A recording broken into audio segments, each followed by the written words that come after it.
So many people in Sweden are lining up to get these microchips that the country's main chipping company says that it can't even keep up with the number of requests. Really? What in no way I would do that. What in the Illuminati, mark of the beast, witchcraft is going on over there in Sweden? And Steve, this is happening here. I don't want to get biblical, but you know, I've heard about this mark of the beast business my whole life. I think it's true. I think biblical prophecy. The more I'm hearing about this, everything we do. So we can talk about this, but this isn't coming. It's already here. Right. And in China, this is the tip of the proverbial iceberg.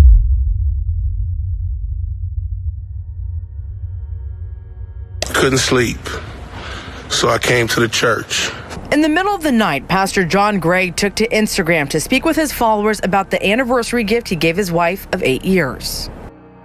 Pastor John Gray, he leads the Relentless Church down in South Carolina. It's an evangelical megachurch with some 22,000 members, many of whom weren't so happy when they learned of his very generous gift. This morning, outrage at the pulpit.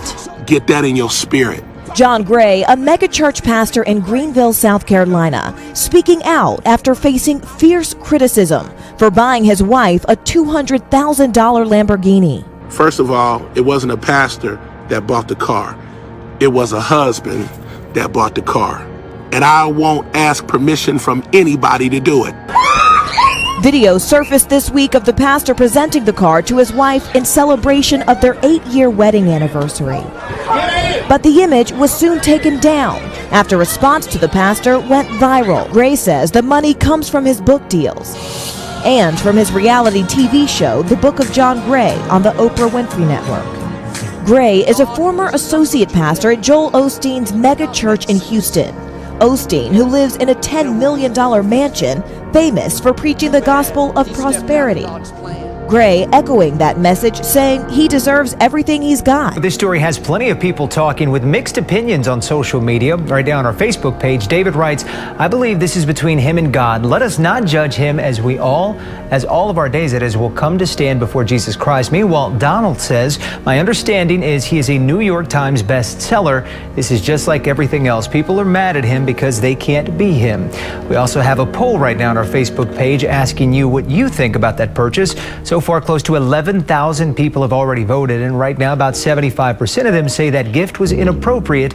The other 25% don't have a problem with it. Mr. Yang, has China declared war on Christianity? Yes. Fang Gong Wang, a leading expert on religion in China, says what started several years ago as a small government campaign against unregistered churches has turned into all-out war. The campaign was first experimented in Zhejiang province in 2014 to 2016. Now it has become a nationwide campaign. A campaign where authorities routinely target houses of worship, destroy crosses, burn Bibles, and arrest pastors.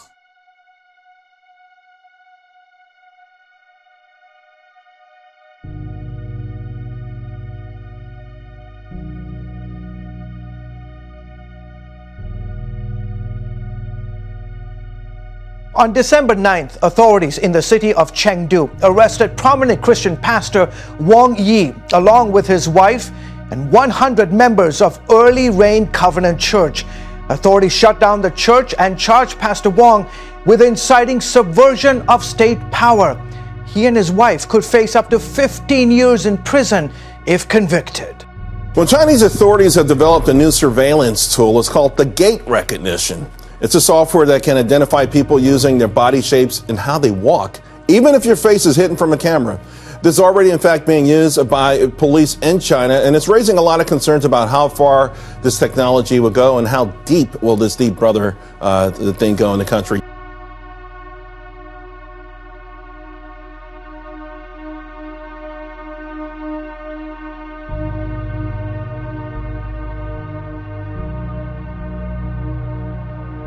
Another thing they have is called the social credit system, and it doesn't allow you to be a bad citizen. It's going to go into place in 2020, but already I've read that they've generated 7 million punishments. So This is sort of the scary stuff. We've read about it for a long time, but it's coming into existence. Yeah, I think this is new totalitarianism, and we've got to put this in a historical context. I mean, you can imagine what this kind of technology would be used under a Lenin or a Mao.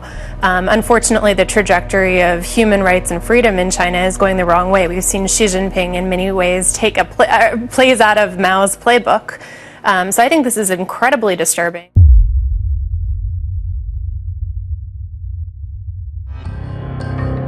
Improving lives, increasing connectivity across the world. That's the great promise offered by data-driven technology. Stop killing our children! Stop killing our children! But in China, it also promises greater state control and abuse of power. This is the next groundbreaking development in data-driven technology: facial recognition. And in China, you can already withdraw cash, check in at airports, and pay for goods using just your face. The country is the world's leader in the use of this emerging technology. And China's many artificial intelligence startups are determined to keep it that way in the future. Companies like Gait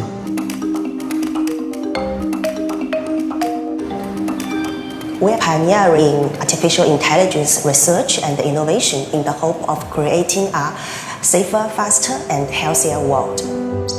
第一次发现，参加展会可以不必排队。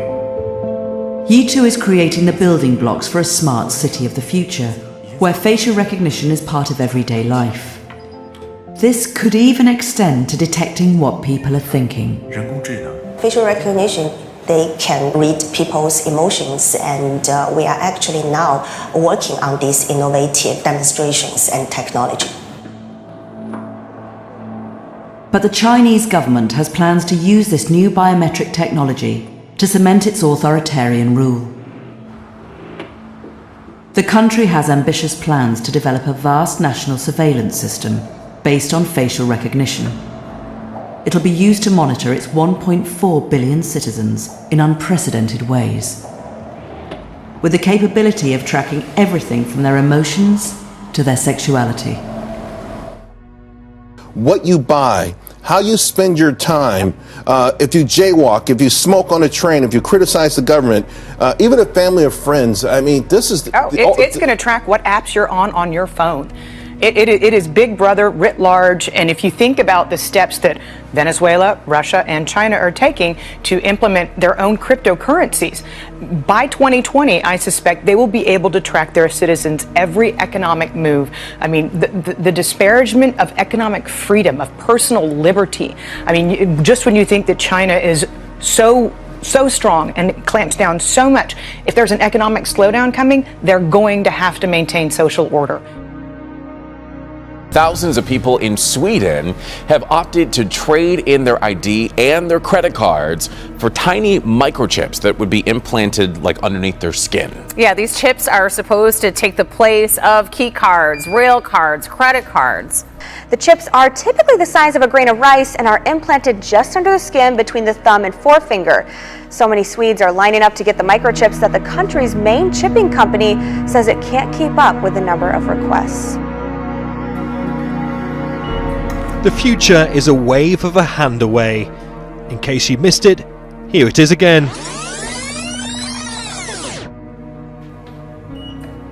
This is a whole new level of security. No keys or access cards, difficult to steal and copy, but the technology requires a certain level of commitment that's not for the faint-hearted.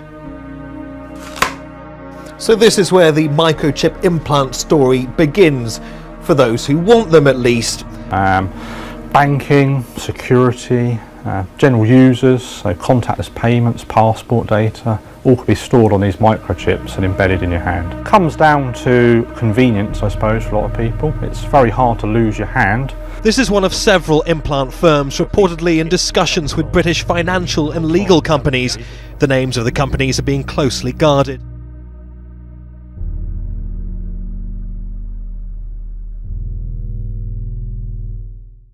There are worries microchipping could eventually become the new normal. Societies embrace the mobile phone, making us easy to track on a daily basis. But by implanting microchips, there may be few places left to truly escape from technology. But I'm just not even feeling comfortable. No. But although there's microchips in pets, so I mean, it's not unheard of, you know. Yeah. But I have a close friend who's actually a TV meteorologist in Sweden. I actually need to give her a call you need about to that. talk I to want her. To find out if that really is. Yeah, why don't you do a little Skype? I want to learn more. Any signs you think that someday we may have to grapple with these issues too? I believe at some point we may, maybe not to this degree, but it's a technology that would look enticing to a lot of people. Yeah, I mean, I think we're all creeped out a little bit about what Facebook and Google can do. Last week, the journal Science published a study by Vanderbilt University Medical Center. It advocates for the creation, get this, of a universal, nationwide DNA database, including you and me and everybody else. The study advocates for the United States to also join the ranks of the UK, Saudi Arabia, and Kuwait, all countries that have been fiddling with this idea of creating this type of super system with genetic information from every and all societies. This study also submits that building this universal DNA database, you know, that swab thing that they send you that we've all done or sometimes police ask you to do, would actually result in more privacy. Now, if to you that sounds counterintuitive, you're certainly not alone. Because maybe what we should be asking is, where is that swab I gave for my DNA test going? Who has it? What are they doing with it? Who are they sharing it with? What could be the world's first designer babies. That's the claim of a Chinese researcher who says that he created gene-edited twins. Overnight, an astonishing and dubious claim. A scientist in China saying he created the world's first genetically engineered babies. Two beautiful little Chinese girls named Lulu and Lala came crying into the world as healthy as any other baby. Technology to genetically edit human embryos has been around for a while, but scientists were unwilling to cross that ethical line until now. I believe family need this technology, and I'm willing to take the criticism for them. The university where the researcher has worked is calling for an investigation, saying he has been on unpaid leave and officials were unaware of the research project and its nature.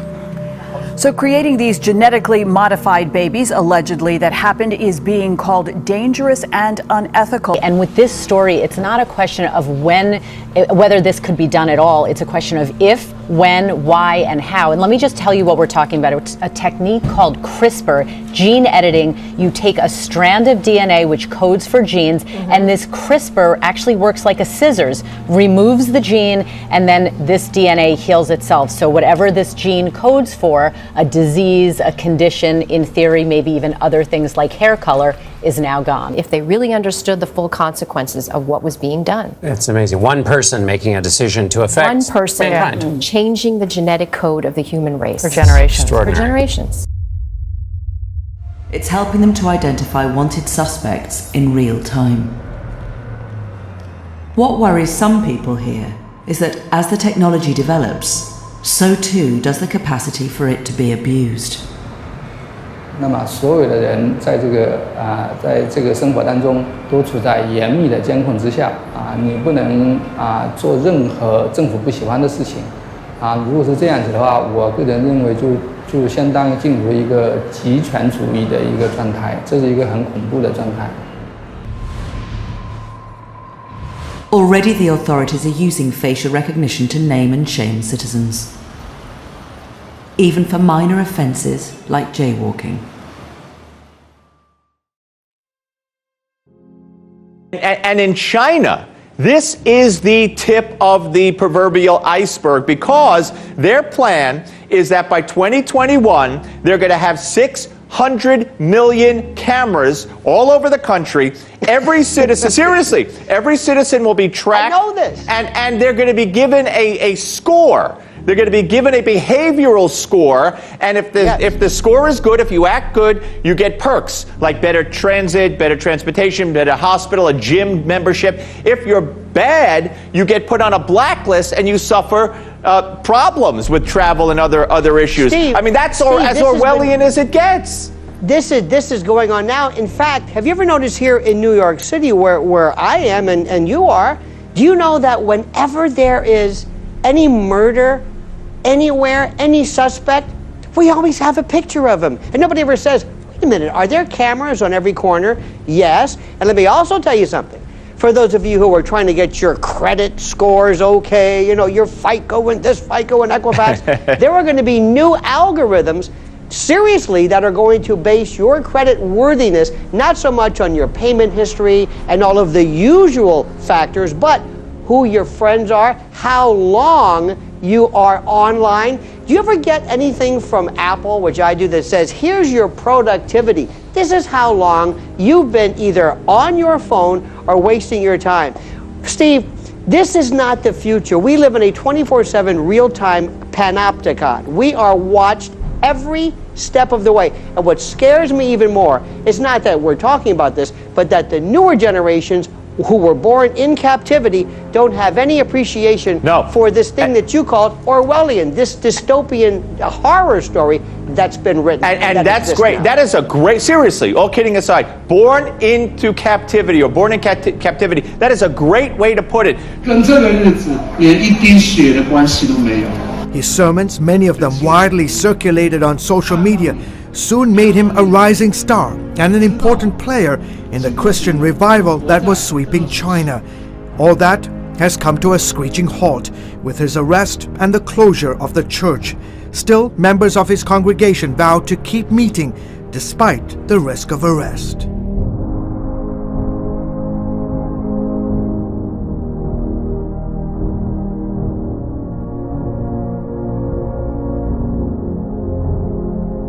Without checks and balances, China will keep finding new ways to violate the human rights of its citizens. What's already happening in Xinjiang is a warning the rest of the world must heed.